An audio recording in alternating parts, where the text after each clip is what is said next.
तिवारी, राष्ट्रीय अध्यक्ष, मानवतावादी कैंडिडेट, योग युग परिवर्तन आश्रम, सोनापार सड़क, तेहरा बाजार, बलरामपुर। आज आप लोगों के मध्य अमर आत्मा की कथा भाग 4 का एपिसोड नंबर 409 में हम अपना स्वप्न बता रहे हैं, जो दिनांक 2 जनवरी 2015 को देखे थे। वही स्वप्न मैंने लिखा है और इसमें जो लिखा है वही आपको पढ़ के सुना देंगे। थोड़ा सा बड़ा हो जाने के कारण हो सकता है 2 पार्ट में बनाए या 1 पार्ट में। चलिए देख रहे हैं कैसे होगा। अमरियात्मा बोल रही थी, मैं तो लिखता जाता था। अमरियात्मा बोल रही थी, मैं तो लिखता जाता था। ज्ञान मुझे बतलाती थी, वह सारा समझ में आता था। 26 दिसंबर 2015 को प्रथम भाग दर्शाया था। ढोल मजीरा यो हारमोनिया मैंने घर पर बचवाया था। ये कार्यक्रम किया था वास्तव में। और प्रवचन बड़ा सुंदर निकला, जो कि प्रथम भाग का था। प्रवचन बड़ा सुंदर निकला, जो कि प्रथम भाग का था। उसको पूरा मैंने कह डाला, ये तो मेरा सौभाग्य ही था। आगे क्या हुआ? फिर क्या मैंने मन में सोचा, प्रवचन तो मुझको कहना है। काफी धन इकट्ठा होगा, उसको लेकर रहना है। 1 जनवरी 2015 को राज्य का प्रथम पहर जब आया है। 2 जनवरी को गुरुदेव ने स्वप्न लोक पहुंचाया है। गुरुदेव और आत्मा बार बार मुझे ज्ञान देती, जब भी मैं भटकता था। तो अब धन के बारे में जब चिंता किया तो कैसे 4:50 पर गुरुदेव ने मुझे जगाया है। उस पूरे स्वप्न का अर्थ को गुरुदेव ने मुझे बताया है। उसी स्वप्न को लिखता हूँ, इसमें तो ज्ञान है भरा हुआ। जब उसको पूरा समझ गया तो मेरा जीवन सुधरा हुआ। जब हम ज्ञान को समझ जाएंगे तो जीवन तो अपने आप सुधर जाएगा। एक साइकिल हाथ में थी, जिसको लेकर मैं चलता था। गंतव्य मेरा कहाँ का है, मैं इसको नहीं जानता था। चलते चलते पिछले चक्के की ट्यूब मेरी कट जाती है और रिम पर साइकिल चलाना पड़ता, दिल उलझन में पड़ जाती है।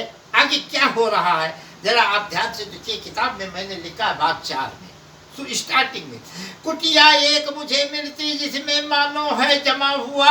उसी साइकिल को लेकर चलता, जिसमें टायर है लगा हुआ। ट्यूब खत्म, टायर पर चल रही थी गाड़ी। एक आदमी मुझसे बातें करता, जो भी काफी सुंदर ही था और चेहरे पर मुस्कान लिए दिल उसका पूरा समुंदर था।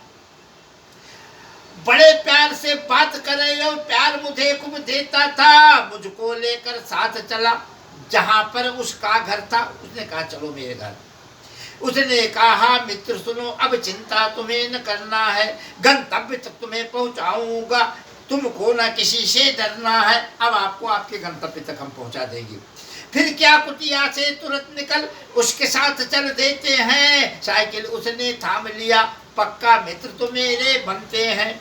लेकिन यह मैंने क्या देखा, चारों तरफ कीचड़ भरा हुआ, चारों तरफ दलदल ही था, जिसमें पैर है मेरा धंसा हुआ। बड़ी मुश्किल से पैर निकालता, आगे को चल देता था। पग पग पर टट्टी पड़ी हुई, जिससे घृणा ना करता था। ये मैं स्वप्न देख रहा हूँ, आप लोग समझिएगा। ये मेरा स्वप्न है और कई तारीख का है मैंने बता दिया। पैर के गांठ तक सारा कीचड़ मेरे तो लग जाता था, फिर भी मैं चलता रहता, क्योंकि मित्र तो आगे चलता था। आगे क्या हो रहा है? उसको भी संभाल रहा, टट्टी कहीं न लग जाए। पग पग में जो टट्टी पड़ी हुई, उसमें हम कहीं न भूल जाएं। मित्र भी मेरा उसी प्रकार से आगे पग पग चलता था। मैं उसको देख रहा था, पूरा उसके अनुसार ही चलता था। धीरे धीरे संभल संभल चल मित्र के घर में पहुंच गया और घर मित्र की बीबी निकली, उसको भी मैंने देख लिया। ये स्वप्न देख रहा हूँ भाई साहब, माफ कीजिएगा, ये स्वप्न है मेरा, ये कोई कहानी नहीं है। थाली भर पानी लाई हुई, एक हाथ में लोटा भर पानी था। सुंदर नारी सामने आई, जो जिसपे घर का निगरानी था, जो घर की मलकिन थी वो आई। उसने कहा सुनो बेटा, मैं कीचड़ तेरा छोड़ा दूंगी, इसीलिए पानी लाई हूँ, स्वाद तुम्हें मैं कर दूंगी। मैंने कहा सुनो माता, पैर आपसे नहीं धुलाना है, पानी लाओ खुद साफ करूंगा, धर्म को नहीं गंवाना है। फिर क्या हंसकर पानी देकर वह तो अंदर चली गई, हाथ से पैर का कीचड़ छुड़ाया, पानी से पैर तो साफ भई। मैंने अपनी पानी से पैर को साफ किया। 4:50 पर गुरुदेव ने मुझे जगाया था। मैंने प्रणाम जगत गुरु के किया जिसमें विश्व समाया था। जगत गुरु कोई मामूली नहीं है, पूरा विश्व उन्हीं में समाया हुआ है। मैंने पूछा, हे गुरुदेव इस स्वप्न का रहस्य बता डालो, स्वप्न लोक है कहाँ बसा, इसको पूरा समझा डालो। गुरुदेव हंसे, हंस कर बोले, हे बेटा सब कुछ समझोगे, स्वप्न लोक और स्वप्न देवता को भी अब तुम जानोगे। आपको स्वप्न लोक को भी जाना है और स्वप्न देवता को भी जाना है। इसके बाद क्या होता है आप थोड़ा सा ध्यान से सुनिए। ये मेरा स्वप्न है।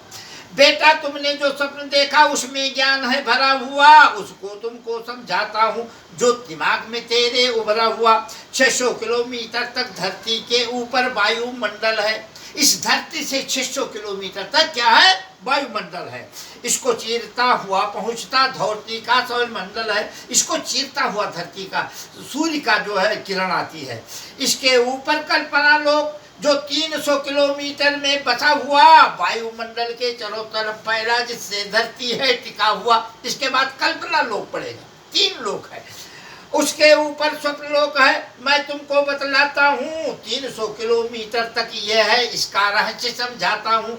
600 ये, 300 वो, 300 मतलब 1200 किलोमीटर में जो है आपका मृत्युलोक भी है, स्वप्न लोक भी है और कल्पना लोक भी। एक देवता कल्पना लोक, उसको सदा चलाते हैं, मानव आत्मा ले जाकर कल्पना खूब करवाते हैं।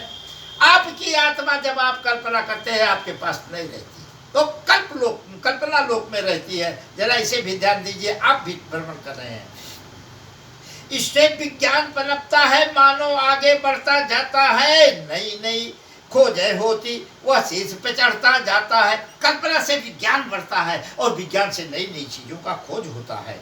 इसके ऊपर स्वप्न देवता जो स्वप्न लोक को देखते हैं, आत्मा वहां जब पहुंचती है उस पर नियंत्रण करते हैं। इसके बाद स्वप्न लोक है। स्वप्न लोक में जब आपकी आत्मा पहुंची उस पर नियंत्रण स्वप्न देवता का होता है। जैसा जो मानव कर्म कहता वैसा स्वप्न उसे दिखलाते हैं कल्पना देवता, उसी प्रकार सबसे कल्पना करवाते हैं। जैसा आप कर्म करेंगे उसी के अनुसार कल्पना और स्वप्न आएगा। इस प्रकार से हर मानव 3 लोक में भ्रमण करता है। मृत्यु लोक में रहता है, कल्पना लोक भी जाता है, मृत्यु लोक में भी रहता है और कल्पना लोक भी जाता है। 3 लोक में आप जीते जी भ्रमण करते हैं। कल्पना लोक की सारी कथा मानव तब वहां देखता है, तीनों लोक में भ्रमण करता मानव समझ न पाता है, मानव समझ नहीं पाता, भ्रमण ये तीनों लोक में करता है। भगवान भजन अच्छे कर्मों से सारे संकट कट जाते हैं। मृत्यु लोक या हर लोकों के मानव सारे सुख पाते हैं। कभी कभी कर्मों के अनुसार स्वप्नों से आ जाते हैं। भगवान भजन जो करता है उसको वह ज्ञान सिखाते हैं, जो भगवान का भजन करता है उसको वह ज्ञान सिखाते हैं। इस स्वप्न का अर्थ हम अगले एपिसोड में बताएंगे। थोड़ा सा विस्तार हो रहा है कि बता दी हो, बता दी थोड़ा है, रुक जाओ, चलो चले जी चलो। अब हम आपको स्वप्न का अर्थ भी बता देंगे और जो है बड़ा थोड़ा हो जाएगा, लेकिन सुन लीजिए। जो आदमी तुम्हें मिलता रास्ता तुम्हें बतलाने को है, तेरा गंतव्य कहाँ इस सबको समझाने को, वो कोई और नहीं, वो तो साक्षात भगवान है। आत्मा रूप में अंदर बैठे, इसको समझो या आसान है। पग पग पर जो कीचड़ मिलता वो सारा जहान है। इसमें यात्रा तुम्हें करना लेकिन साथ भगवान है। या तो आपको पग पग पर कीचड़ मतलब बुरे आदमी मिलते जाएंगे, आप धंसेंगे जरूर। ईश्वरियन से तेरी आत्मा आगे आगे चलती है, पैर तुम्हारा धस जाता फिर ताकत से तेरी निकलती है। और पग पग में जो टट्टी मिलती वो सारा धन का सूचक है। इससे बचते यदि रही हो तो सारे पाप का भेदक है। ये धन का सूचक है। टट्टी का मतलब धन। जैसे टट्टी एक जगह होती है तो माछी भिनभिनाने लगती है, वैसे यदि आपके पास धन है तो यह मनुष्य रूपी मक्खियां घेर लेंगी और मनुष्य भिनभिनाने लगेंगे। बचते बचते जीवन यात्रा जो करता भगवान को मिल जाता है। धन से यदि बचते रहिए तो पाप तेरा घुल जाता है। फिर क्या माताजी पानी लेकर तेरा पैर धुलवाती हैं। इस प्रकार माताजी मिलकर पाप खत्म कर देती हैं। आज शक्ति माँ दुर्गे आपको साफ करके और आपको पाप खत्म कर देगी। ये आज शक्ति माँ दुर्गे की कृपा है। वही माताजी हमको मिली थी स्वप्न में। इस प्रकार फिर स्वच्छ सुंदरी और स्वच्छ बनाकर स्वर्ग लोक दे देती हैं। और तुमको मैंने यह दिखलाया और इसे समझाया है, धन के चक्कर में ना पड़ना, यह तो भगवान की माया है। धन के चक्कर में मत पड़ना, ये तो भगवान की माया है। यदि माया तुम्हें घेर लेगी, धरती से छुटकारा ना पाओगे। भगवान भजन प्रचार करो तो परम मोक्ष को जाओगे। आपको केवल भगवान भजन और प्रचार करना है, माया की चिंता में नहीं पड़ना है। अब अपनी कहानी अपनी जबानी अपनी कलम से लिखना है, ये गुरुदेव बता रहे हैं। अब अपनी कहानी अपनी जबानी अपनी कलम से लिखना है। मैं तेरे साथ में लगा हुआ, आत्मा से तुमको मिलना है।